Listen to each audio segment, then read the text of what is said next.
camarades peuple d'Afrique, peuple du Congo, mes chers frères et sœurs, l'heure est grave. L'heure est très très grave.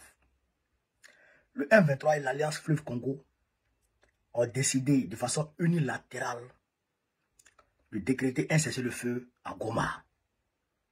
Frère, c'est grave. C'est très grave. Je vais vous laisser ici écouter cette vidéo et je vais décortiquer tout en démêlant le faux du vrai. Parce qu'il y a beaucoup de choses qui ont été dites qui sont fausses. Je vais vous dire la vérité ici, chers camarades. On écoute la vidéo et on partage au maximum. On est parti. Communiqué du M23 et de sa vitrine politique Alliance Fleuve Congo, le groupe rebelle soutenu par les troupes rwandaises a décrété un cessez-le-feu unilatéral qui prend effet à partir de ce 4 février. Il invoque une crise humanitaire. Nous retrouvons tout de suite notre correspondante à Kinshasa, Aurélie Bazaraki-Bangula. Aurélie, bonsoir. Que faut-il retenir de ce communiqué ? Eh bien, écoutez, c'est un communiqué qui a été diffusé sur le réseau social X. Le M23 et l'AFC, l'Alliance Fleuve Congo, annoncent qu'ils décident d'un cessez-le-feu qui débutera, disent-ils, à partir de demain, mardi 4 février. La durée n'a pas été précisée. Il faut quand même dire que c'est un cessez-le-feu décidé unilatéralement, sans discussion officielle avec les autorités congolaises. Kinshasa, qui, je le rappelle, refuse tout dialogue avec le M23, qu'elle qualifiait d'abord de terroriste, avant de ne plus reconnaître le groupe armé pour ne considérer que les troupes rwandaises. Difficile donc de savoir quelle valeur accorder à ces annonces. Le communiqué affirme que l'AFC et le M23 ont décidé de se cesser le feu pour des raisons humanitaires. Alors à Goma, les besoins sont énormes. De nombreux entrepôts d'organisations ont été pillés. Le ravitaillement n'a pas pu encore être fait correctement. Autre annonce de ce communiqué, le M23 et l'AFC affirment qu'ils n'ont, je cite, aucune intention de prendre le contrôle de Bukavu et d'autres localités. Alors cette annonce surprend un peu ici à Kinshasa, car depuis quelques jours, la capitale provinciale du Sud Kivu semblait menacée. Des troupes rwandaises et du M23 ont été signalées sur l'axe qui mène à Bukavu, selon plusieurs sources sécuritaires.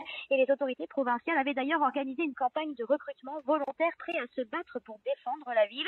Reste maintenant à savoir si l'AFC et le M23, qui sont appuyés par des troupes rwandaises, eh bien, respectera ces annonces. De nombreux cessez-le-feu ont déjà été décrétés, cette fois-ci dans le cadre de processus de paix, mais ils n'ont jamais été respectés sur le terrain. Merci beaucoup Aurélie Bazaraki-Bangula, notre correspondante à Kinshasa. Et puis cette question, la République démocratique du Congo et le Rwanda vont-ils s'asseoir autour de la même table lors du sommet extraordinaire conjoint de la communauté des États d'Afrique de l'Est et de la SADC ce week-end à Dar es Salaam en Tanzanie? La présence de Paul Kagame a été confirmée par Kigali, celle de Félix Tshisekedi ne l'est pas encore. En attendant, sur le terrain, la situation est précaire. À Goma, les blessés civils ont besoin de soins en urgence. Reportage de Fidel Kitsa et avec le récit de... Vous avez écouté, vous avez entendu, chers camarades. Moi ici, je vais vous dire la vérité. D'entrée de jeu, il faut que l'opinion nationale et internationale du Congo, l'opinion nationale congolaise et l'opinion internationale, nous autres, comprennent que pour qu'il y ait la paix au Congo, il faut que le Rwanda arrive à annexer tout le Kivu, le Sud Kivu comme le Nord Kivu, les deux, le Kivu, là, il faut qu'ils arrivent déjà à annexer et qu'ils considèrent que on peut s'arrêter là. Il faut que le Rwanda atteigne ses objectifs. Première condition pour mettre fin à la guerre. Deuxième condition, il faut que le Congo annexe le Rwanda. Il n'y a pas deux possibilités. Il n'y a pas deux possibilités. Est-ce que vous comprenez? C'est compliqué, hein? C'est difficile, hein? Mais c'est ça qui est la réalité, chers camarades. C'est ça qui est la réalité. Puisque, regardez, tout ce que dit, c'est, et l'opinion internationale sait que les troupes rwandaises descendent sur le terrain. Sur le terrain au Congo pour combattre les Congolais. Les faits sont établis. C'est lui là qui nous attaque. Avec des tenues rwandaises. On sait que c'est le Rwanda qui nous attaque. Mais s'il t'attaque, pourquoi tu ne l'attaques pas? Si le Rwanda t'attaque, il tue tes populations, il massacre tes populations, il prend tes terres, il vole tes richesses. Pourquoi toi, tu ne l'attaques pas?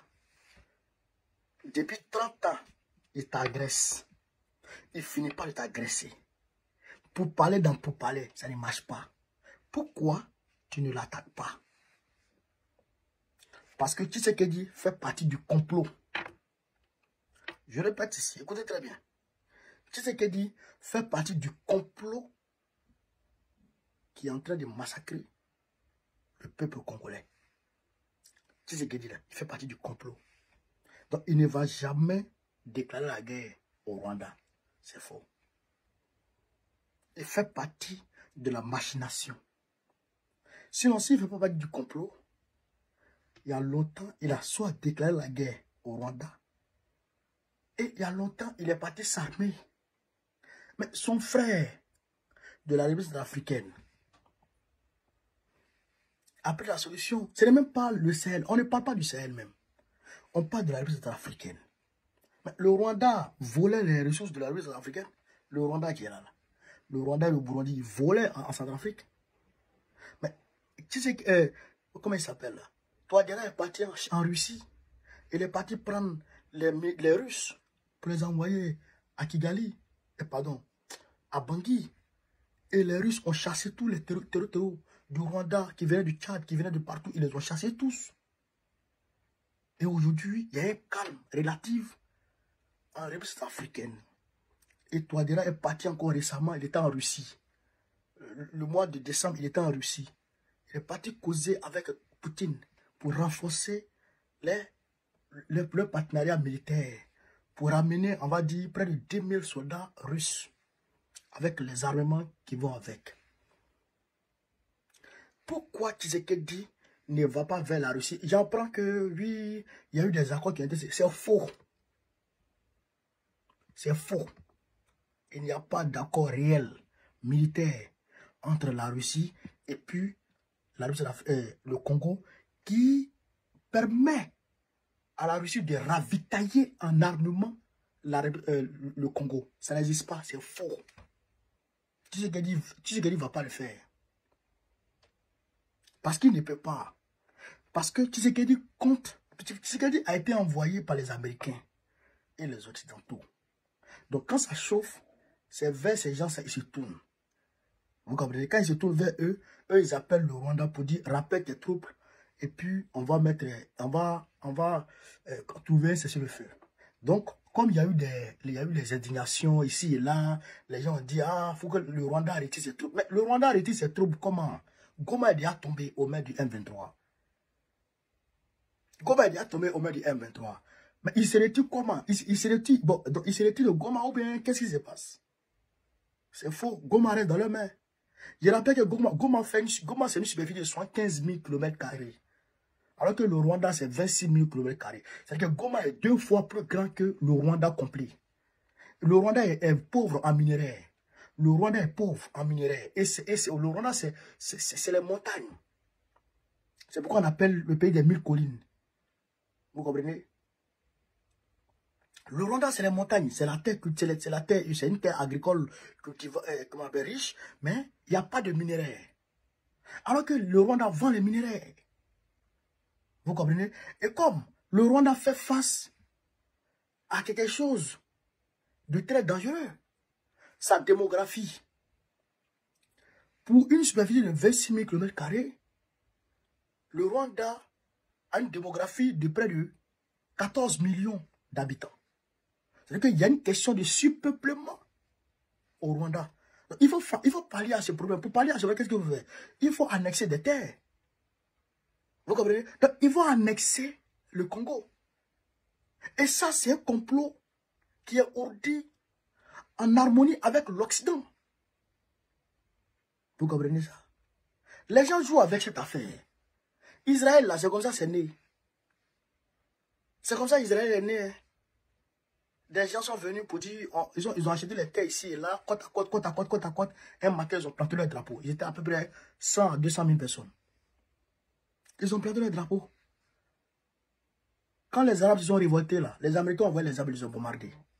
Aujourd'hui, aujourd'hui, tu sais que dit, dans la situation actuelle, s'il déclare la guerre au Rwanda, le lendemain, le surlendemain, les Rwandais seront à Kinshasa. Il sait très bien. C'est pourquoi il ne peut pas déclarer la guerre. Il ne va pas déclarer la guerre pour sauver les Congolais. Il ne va pas repousser, il va pas se donner les moyens pour repousser le M23 et les troupes rwandaises. Il va rester toujours dans les négociations. Il va rester toujours dans les négociations. J'avais appris que des troupes congolais sont rentrées au Rwanda. C'est faux. Goma est bel et bien aux mains des Rwandais. Je ne dirais même pas M23. Goma est bel et bien aux mains des Rwandais. Ils ont pris Goma. Et l'Occident est d'accord avec ça. L'Occident est d'accord avec ça. Est-ce que vous comprenez, chers camarades? Donc, le problème aujourd'hui, c'est Tshisekedi. Ce n'est pas autre chose, hein. Le président Tshisekedi. La seule solution qu'il a, c'est de se tourner vers la Russie, vers la Turquie, vers les partenaires fiables. Vous comprenez? Et ça, là, je le dis toujours. Les Occidentaux, là, c'est eux qui donnent les armes au Rwanda. Ils ont toujours donné les armes au Rwanda. Mais la France est allée ici reconnaître à travers Macron la responsabilité de la France dans le génocide rwandais. Alors que le génocide rwandais, les Français ont donné les armes à Paul Kagame pour bombarder à Birimana et pour faire le génocide, pour qu'il puisse avoir une porte d'entrée dans le Congo, au Congo. En harmonie. Avec qui? Avec les États-Unis. En 1994. Depuis lors, ils sont rentrés au Congo pour dire qu'ils sont allés chercher les rescapés Hutus qui ont massacré les Tutsis. Depuis lors, ils n'ont pas encore fini de rechercher les rescapés là, en Libye. Vous comprenez? L'objectif, c'est d'annexer le Kivu, piller le Kivu. Quand ils vont finir de piller le Kivu, ils vont passer au Katanga. Après le Katanga, ils vont aller un peu, ils vont envahir tout le Congo.